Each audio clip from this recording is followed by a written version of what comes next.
The Hamilton Ticats traveled to Calgary on Friday to take on the Calgary Stampeders. I'm here with the Spec Steve Milton. And Steve, we know they can beat the bad teams. We know they can beat a good team as they did last week against BC. Can they beat a great one in the Calgary Stampeders? Best team in the league right now, wouldn't you say? Either them or Saskatchewan. Yep, for sure. And they didn't beat Saskatchewan, although that was a little earlier, and that team's coming back to earth. Yeah, I think this is another indicator, another step on the ladder we've been referring to this week.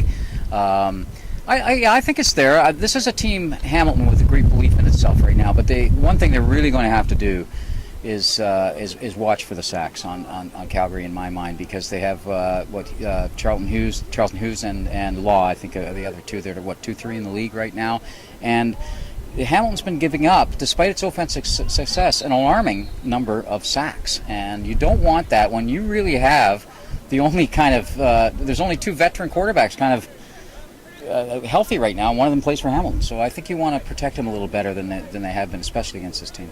The offense for Calgary, I think, revolves around John Cornish, the running back. The Ticat defense has been vulnerable against the run at times. What do they have to do to stop Cornish? Well, for one thing, they've got to continue to play the way they have in the middle, which is plugging it up, and I think Torrey Davis has been doing a tremendous job there. And then they're bringing in a my guess is if this was their plan before Brandon Isaac got hurt, was to make him kind of the linebacker against run. I'm only speculating on this, but I expect to see him in there an awful lot. I expect to see a fairly crowded box too. I think they've got a pretty good faith in their defensive backs, Hamilton, right now. So I think they can crowd the box a little more than they have been in previous eras against the run. Well, the one guy I think we should talk about going back to Calgary is Henry Burris. Player of the week this week for his performance against BC. Will join a very elite group of quarterbacks with about 215, 218 yards passing if he gets it this week. What can you say about the season that Burris has had so far? Boy, nothing that you haven't already said in print. I think you referred to this as being a second kind of mythical type of season, and it really is.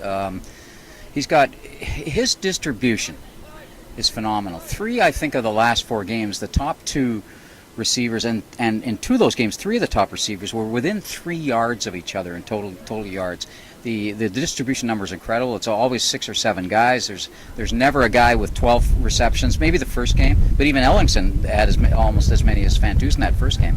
That's the biggest thing, is that he uses the weapons that he's been given. And as I think somebody said last week, this offense was designed for this quarterback, and I really believe it's true.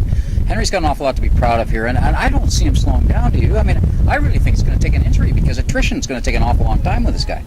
Make sure to check out Saturday's Spectator for a full game preview. Reporting from McMaster University with the Spec Steve Milton, I'm Drew Edwards.